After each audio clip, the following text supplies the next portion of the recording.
एक बात समझ में नहीं आता कि बिजी वक्त हो गया है या फिर इंसान। नमस्कार दोस्तों, मैं ज्योतिष आचार्य वासुदेव मिश्रा आपका अपने चैनल सत्य की खोज में हार्दिक अभिनंदन करता हूं। दोस्तों, आज का यह ज्योतिष का कार्यक्रम आप लोगों के लिए यानी कि धनु राशि वालों के लिए बेहद ही ज़्यादा खास कार्यक्रम साबित होगा। आज हम चर्चा करेंगे दैत्य गुरु शुक्राचार्य के राशि परिवर्तन प्रभाव के बारे में। जी हाँ दोस्तों, दैत्यों के गुरु शुक्राचार्य राशि परिवर्तन कर चुके हैं। वह अपनी वर्तमान मूल त्रिकोण राशि तुला राशि को छोड़ करके अपने शत्रु मंगल की साधारण राशि अर्ध जलीय राशि वृश्चिक राशि में 25 दिसंबर 2023 की प्रातः 6:09 पर प्रवेश कर चुके हैं और आने वाले साल 2024 के जनवरी महीने के 18 तारीख तक इसी वृश्चिक राशि में गोचर करते हुए आपको प्रभावित करेंगे। उसके पश्चात राशि परिवर्तन करके देवगुरु बृहस्पति की मूल त्रिकोण राशि धनु राशि में शुक्राचार्य प्रवेश कर जाएंगे। तो ऐसे में दोस्तों जानने का प्रयास करेंगे सुख सुविधा ऐश्वर्य भोग विलास और वैभव के कारक ग्रह शुक्राचार्य आपको आने वाले 18 जनवरी तक किस प्रकार का परिणाम प्रदान करेंगे। इस समयावधि में आपको किन किन क्षेत्रों में विशेष तौर पर लाभ की प्राप्ति होगी, तो वहीं किन किन बातों का विशेष रूप से आपको ध्यान रखने की आवश्यकता है। साथ ही साथ शुक्राचार्य के इस गोचर प्रभाव को और ज़्यादा बेहतर और श्रेष्ठ बनाने के लिए क्या उपाय आपको करना चाहिए, हर एक जानकारी आपको विस्तार के साथ बताएंगे। इसलिए कार्यक्रम को अंत तक देखिए। और अगर आप अपनी जन्म कुंडली पर हमसे परामर्श लेना चाहते हैं तो वीडियो के अंदर और डिस्क्रिप्शन बॉक्स में आपको नंबर मिल जाएगा, जहां से आप संपर्क करके अपनी जन्म कुंडली का विस्तार पूर्वक विश्लेषण करवा सकते हैं। तो दोस्तों, कौन है शुक्र? काल पुरुष का सुख है शुक्र, भोग विलास ऐश्वर्य और वैभव है शुक्र।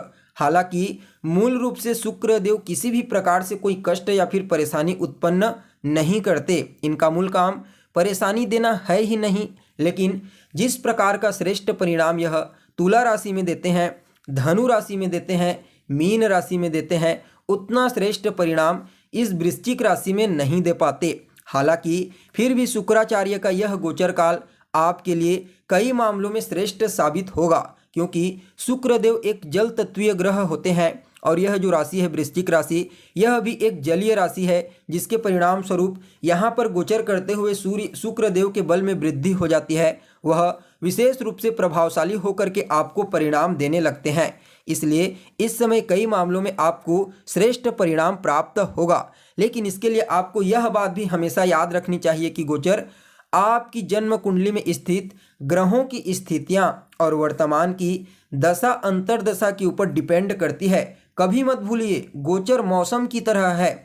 मौसम का प्रभाव हर व्यक्ति के लिए एक समान नहीं होता, हर किसी के लिए अलग अलग होता है। ठीक इसी प्रकार से ज्योतिष शास्त्र के मर्मज्ञ कहते हैं, हम गोचर में जिस ग्रह की चर्चा कर रहे हैं, अगर वह ग्रह जन्म कुंडली में किसी बेहतरीन स्थिति में है, केंद्र या त्रिकोण में अपनी उच्च राशि अपनी मूल त्रिकोण राशि में किसी शुभ ग्रह के प्रभाव में है, तो वह ग्रह भले ही गोचर में कितना खराब क्यों न हो जाए, भले ही वह त्रिक स्थान में पाप ग्रहों के प्रभाव में आकर गोचर क्यों न करने लगे, लेकिन फिर भी वह ग्रह आपको उतना नुकसान नहीं पहुंचा पाता जितना वह आपकी जन्म कुंडली में कमजोर होकर के आपको पहुंचाता है। तो दोस्तों देखिए, आप लोगों के लिए धनु राशि वालों के लिए शुक्र महाराज का यह जो गोचर है, यह आपकी कुंडली के 12वें स्थान में हुआ है। वैसे तो 12वें स्थान में शुक्राचार्य जी को कारकत्व प्राप्त हो जाता है। 12वें स्थान में गोचर करने वाले शुक्र बेहद ही बली हो जाते हैं। यहाँ पर इन्हें अति विशिष्ट कारक ग्रह माना जाता है। इसलिए सभी प्रकार के भौतिक सुख सुविधाओं में वृद्धि करने के साथ ही इस समय आपके जीवन को खुशहाल बेहतरीन सुखमय बनाने का प्रयास करेंगे। लेकिन दोस्तों, यहाँ पर कुछ बातों का आपको ध्यान रखने की आवश्यकता है, क्योंकि शुक्राचार्य के ऊपर शनि और राहु की दृष्टि पड़ेगी और ऊपर से 12वें स्थान में शुक्राचार्य गोचर करेंगे। इसलिए दोस्तों, आप समझ ही गए होंगे कि मैं कहना क्या चाहता हूँ। इस समय आपको गलत आदत गलत संगति, जी हाँ, इनसे बिल्कुल भी बच करके रखना है। यहाँ पर शुक्राचार्य आपके जीवन में अनियंत्रित इन चीज़ों की वृद्धि कर सकते हैं। इसलिए जितना ज़्यादा हो सके इस समय आप भौतिक सुख सुविधाओं का लुत्फ उठाइए, नो प्रॉब्लम।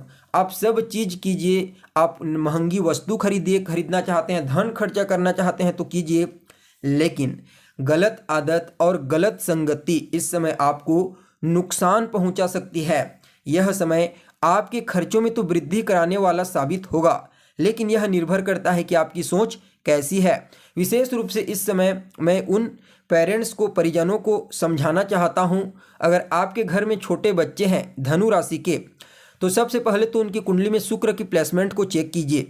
जिन बच्चों की उम्र 15, 16, 17 ऐसी है, बस उनके लिए, और उन बच्चों के लिए जिनके जीवन में अभी वर्तमान समय में राहु की महादशा चल रही है, अगर उन बच्चों की कुंडली में इस शुक्र की स्थिति किसी भी प्रकार से खराब है, शनि राहु मंगल से दृष्ट हैं या युत हैं, तो इस समय आपको सचेत हो जाना चाहिए। आपका बच्चा इस गोचर काल के दौरान भटकेगा ही भटकेगा, यह पक्का जान लीजिए। गलत संगति, गलत आदत, मैं जो भी समझाना चाहता हूं आप समझ गए होंगे। सूर्य का 12वें भाव में होना और शनि और राहु की दृष्टि से दृष्ट होना, फलतः शुक्र की बर्बादी इस समय होगी। तो ऐसे में गलत आदत पड़ने की प्रबल संभावना है। इसलिए इस समय आपको विशेष तौर पे ध्यान रखने की आवश्यकता है। बाकी कुछ अच्छा भी इस समय आपको रिजल्ट प्राप्त होने वाला है। जैसे कि दोस्तों, अगर आप विदेश जाना चाहते हैं, फॉरेन में जाकर के कोई काम धंधा करना चाहते हैं, विदेश से जुड़ करके कोई भी काम करना चाहते हैं, तो निश्चित तौर पर इस समय आपको सफलता की प्राप्ति हो रही थी। आप लंबे समय से जाने के बारे में सोच रहे थे, लेकिन कोई ना कोई बाधा आ जा रही थी, तो समझ जाइए इस समय वह बाधा दूर हो जाएगी। यह समय घूमने फिरने के लिए अत्यंत ही श्रेष्ठ है, यानी कि जीवन में आनंद के दृष्टिकोण से इस गोचर को मैं आपके लिए बहुत ही बढ़िया कह सकता हूं। इस समय आपको अपने जीवन के क्षेत्र में आनंद और सुख की प्राप्ति होने वाली है। हर क्षेत्र में, कार्य क्षेत्र में, पारिवारिक क्षेत्र में, सामाजिक क्षेत्र में, हर जगह इस समय आपका मन प्रसन्न रहेगा। लेकिन दोस्तों, यहाँ पर मैं आपको फिर से कह दूं, स्वास्थ्य का आपको विशेष रूप से ख्याल रखना है। इस समय अपने खान पान पर विशेष रूप से नियंत्रण रखिए, अन्यथा यह गोचर कई मामलों में आपको नुकसान भी पहुंचा सकता है। और पहले भी बताया जा चुका है कि 12वें स्थान पर शुक्र गोचर करेंगे, तो यह तो आपके जीवन के लिए अति विशिष्ट कारकत्व होकर के आपको प्रभावित करेंगे। लेकिन यहाँ पर शनि और राहु की दृष्टि रहेगी, जिसके परिणाम स्वरूप यह आपके भौतिक सुख सुविधाओं में इनडायरेक्ट रूप से एकदम बिल्कुल पूरी तरह से अनियंत्रित कर सकते हैं उन सुखों को, जिसके परिणाम स्वरूप कहा भी जाता है ना, भोग की अधिकता रोग उत्पन्न करता है। इसलिए दोस्तों, इस समयावधि में जितना ज़्यादा हो सके अपने आप को बिल्कुल स्पेशल रूप से सामान्य व्यक्ति की तरह अपने जीवन को व्यतीत करने का प्रयास कीजिए। हालांकि मैं जानता हूं ऐसा नहीं हो सकता, लेकिन फिर भी जितना ज़्यादा आप शुक्राचार्य की इस गोचर काल के दौरान अपने आप पर नियंत्रित रखते हैं, जितना ज़्यादा आप वैसे आनंद लीजिए। आपको सब प्रकार की सुख सुविधाएं इस समय प्राप्त होगी, लेकिन पहले भी बताया जा चुका है एक लिमिट तक, लिमिट से अधिक आपके जीवन में परेशानी का कारण बन सकता है। इसलिए इस बात को आप हमेशा और इस समय विशेष रूप से आपको ध्यान में रखने की आवश्यकता है, खास करके आने वाले 18 जनवरी तक। यानी कि इन बातों को छोड़ दिया जाए तो आपके जीवन में अच्छा समय साबित होगा यह। फिर भी शुक्राचार्य के इस गोचर काल को और ज़्यादा श्रेष्ठ, उत्तम और बेहतरीन बनाने के लिए आपको विशेष रूप से सभी लोगों को, जितने भी धनु राशि के जातक हैं, वह दही और चीनी का भोग ले जा करके भोलेनाथ को लगाइए। उनसे प्रार्थना कीजिए, विशेष करके बच्चों के लिए, ताकि वह गलत संगति, गलत आचरण में ना पड़े। तो दोस्तों, कैसी लगी आपको जानकारी, कमेंट करके बताइए। फिर मिलते हैं एक नए और ताज़ा एपिसोड में, तब तक के लिए नमस्कार।